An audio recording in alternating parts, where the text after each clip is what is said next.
Bonjour, bonsoir, c'est Kenshin9977 pour le tutoriel du secret d'Origins. Le secret est faisable à 2, 3 et 4 joueurs et uniquement en mode original. Il est aussi possible de faire le secret en solo.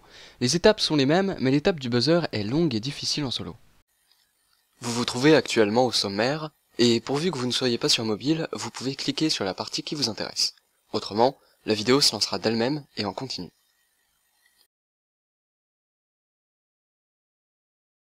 Au départ, vous devez ouvrir le temple dans le site de fouille à l'aide d'un disque et d'un gramophone. Le disque se trouve près du pack à punch, soit sur une brouette, soit près d'un moteur, soit sur une caisse. Le gramophone se trouve forcément à côté de cette table dans le site de fouille. Placez-le sur la table et le temple s'ouvrira. Ensuite, vous devez construire les 4 bâtons élémentaires. Chacun d'eux est constitué de 3 parties et d'une pierre que vous récupérerez en ouvrant le portail correspondant avec le disque associé. Le portail s'ouvre avec le gramophone et reste ouvert tant que le gramophone est placé sur la table à gauche du portail. Vous pouvez le récupérer quand vous voulez. Il y a 4 bâtons, vent, glace, foudre et feu. Chacune des 3 pièces se trouve dans un robot. Pour aller dans un robot, vous devez tirer sous son pied sous lequel il y a une lumière jaune. Une balle suffit. Vous ne pouvez rentrer que par un pied, et le pied par lequel vous pouvez rentrer est aléatoire. S'il y a les 3 robots qui passent en même temps, vous ne pouvez rentrer que dans un robot et par un seul de ses pieds. Si un joueur est rentré par un pied dans un robot, les autres joueurs ne pourront pas rentrer dans ce robot. Le disque se trouve vers Marathon, sur ce rebord, ou vers la charrette, ou dans le sous-sol sur la table en entrant. Le portail par lequel il faut passer pour la pierre est celui situé à côté de Mastodonte. Les pièces sont enterrées aléatoirement dans les tas d'os que vous pouvez creuser à l'aide d'une pelle. Il y a une pièce par zone. Vous pouvez voir sur cette carte la délimitation de chacune de ces zones. Il y a 6 emplacements possibles pour la pelle. 2 au spawn, 2 au sous-sol de l'église, 1 dans le tunnel près de Mastodonte, et 1 dans le tunnel près de Marathon. Vous devez creuser lors d'une manche durant laquelle il neige. Le temps varie aléatoirement à chaque manche entre pluie, neige et rien du tout. Le disque se trouve dans le bunker près du générateur 2, sur la table en entrant, à côté de l'emplacement de la boîte, ou sur une étagère. Le portail est entre l'église et le générateur 6. Les pièces se trouvent à des endroits uniquement accessibles pendant que vous êtes sur le tank. Le tank coûte 500 par moitié de trajet. À chaque moitié de trajet, vous devrez attendre 2 minutes avant de pouvoir poursuivre votre route en payant à nouveau 500 points. Le disque se trouve aux alentours de Mastodonte, soit sur la table à gauche de Mastodonte, soit à droite du portail du vent, soit sur la charrette en face du générateur 4. Le portail de la foudre se trouve à côté de Marathon. Une pièce s'obtient en tuant le premier mini-boss manche 8. Une autre, en activant le générateur, la pièce sort du coffre à côté. Et la dernière, en tirant sur l'avion qui brille dans le ciel. Vous verrez où tombe la pièce. Le disque se trouve aux alentours de l'église. Soit sur un banc près du bénitier, ou bien à côté du générateur 6, ou sur les caisses dans le hangar, vous devrez bouger le tank pour le voir. Le portail par lequel passer est juste à côté du spawn. Chacun des bâtons se construit au piédestal correspondant et vous ne pouvez pas en prendre plus d'un à la fois. Maintenant, vous devez réaliser 2 défis par bâton. Le premier défi s'effectue à Argata et le deuxième se fait dans la map. Vous devez placer le cadran dans cette disposition.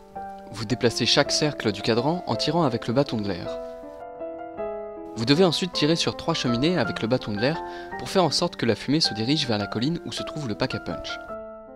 Il y a une cheminée à côté du générateur 4, une près de Marathon et une dans les tranchées.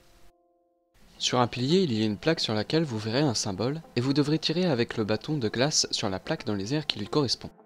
Sur cette image, vous pouvez voir un tableau où j'ai mis quel symbole correspond à quel symbole, car les symboles qui sont sur le pilier ne sont pas dans le même langage que ceux sur les plaques qui sont dans les airs. Après avoir fait correspondre tous les symboles, vous devez détruire 3 tombes. Pour les détruire, vous devez d'abord les congeler avec le bâton de glace, et dans les secondes qui suivent, tirer dessus avec une autre arme.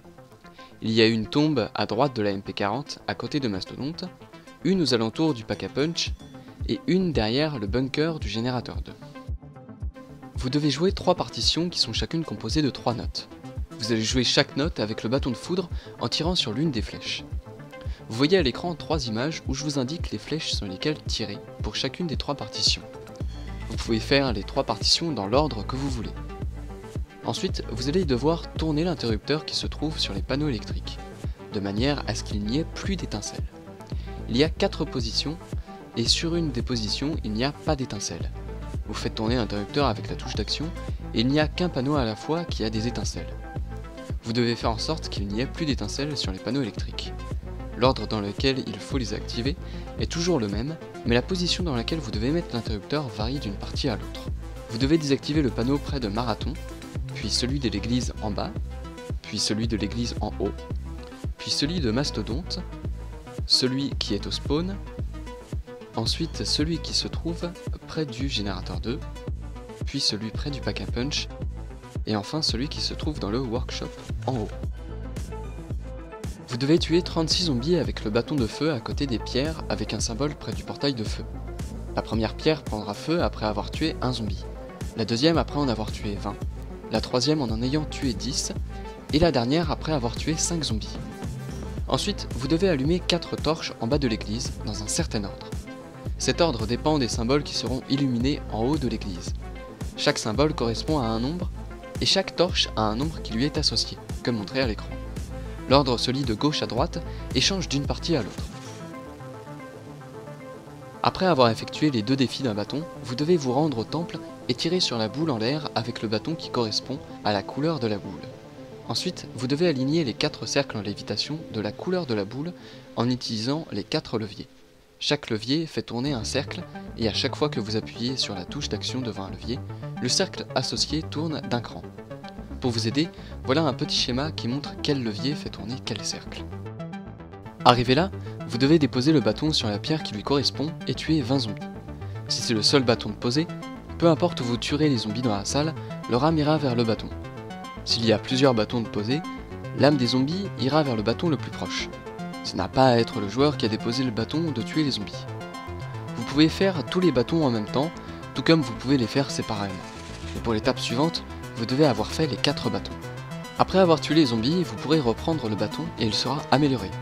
En cotant avec, il tue en un coup jusqu'à la manche 13. Vous avez le vigueur de Sekhmet qui permet de réanimer un coéquipier à distance, et vous avez 2 niveaux de charge pour chaque bâton que vous atteignez en restant appuyé plus ou moins longtemps sur la touche de tir.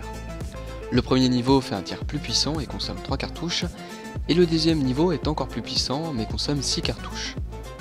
Vous devez maintenant déposer le bâton de feu devant les statues au temple, le bâton de glace dans le robot qui passe par l'église, le bâton d'air dans le robot qui passe par Mastodonte, et le bâton de foudre dans le robot qui passe par le spawn. Une fois cela fait, vous avez besoin des marquages de bombardement. Pour les obtenir, vous devez prendre une pierre sur la table dans le bunker à côté du générateur 2. Déposez cette pierre dans le bénitier et tuez 20 zombies au corps à corps à côté. Reprenez la pierre et rapportez-la sur la table du bunker sans la salir, donc sans toucher la boue. Essayez de marcher sur les planches et évitez les endroits boueux. Autrement, vous devez replonger la pierre dans le bénitier avec la touche d'action et refaire tout le chemin. Vous devez tuer à nouveau 20 zombies au corps à côté de la pierre. Après les avoir tués, vous pouvez récupérer le marquage de bombardement et il sera dès lors disponible dans la boîte pour le joueur qui l'a récupéré. Après avoir mis les bâtons, les robots viendront à chaque fois tous les 3 en même temps. Vous devez repérer le robot dans lequel vous pouvez rentrer et y aller. Là où vous aviez mis le bâton, il y a un buzzer que vous devez activer. À ce moment-là, l'autre joueur doit lancer un marquage de bombardement sur cette plaque près de Marathon. Il faut lancer le marquage dans les 15 secondes qui suivent l'activation du buzzer. Autrement, ça ne marche pas. Si cela fonctionne, la plaque est détruite.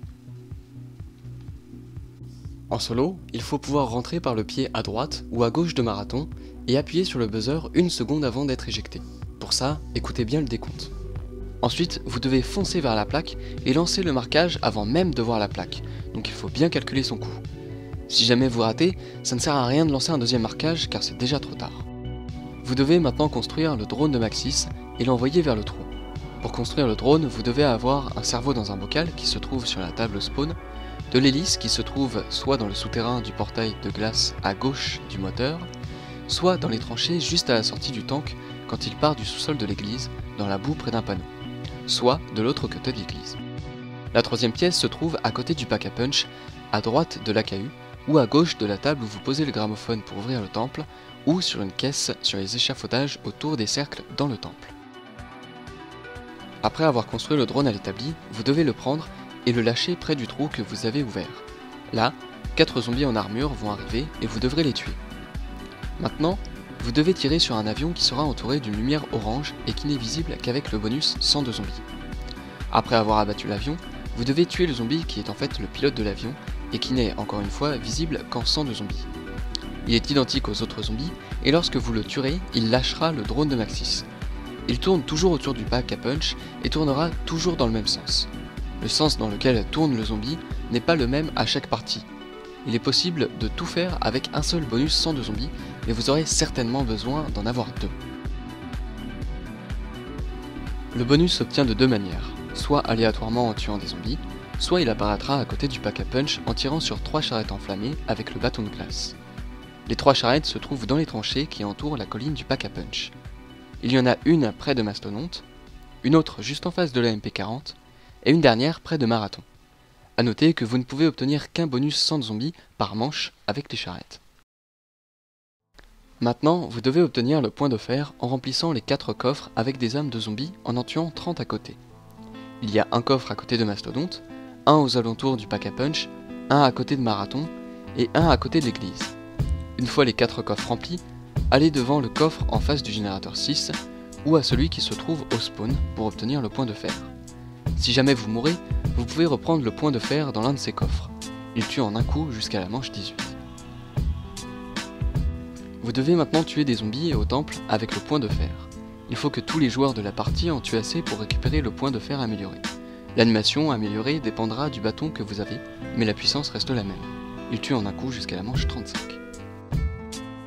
Pour la dernière étape, vous devez reposer les bâtons sur les pierres à Argata et tuer 90 zombies aussi à Argata pendant que les bâtons sont posés. Vous pouvez reprendre les bâtons pendant cette étape, mais si vous reprenez un bâton, les zombies tués ne compteront pas. En reposant le bâton, le nombre de zombies à tuer restant sera le même qu'avant d'avoir pris le bâton. Tous les joueurs de la partie ont ensuite le succès et vous pouvez décider de continuer la partie normalement ou de lancer le drone de Maxis au centre de la pièce puis appuyer sur la touche d'action au centre de la pièce pour terminer la partie et voir la cinématique de fin.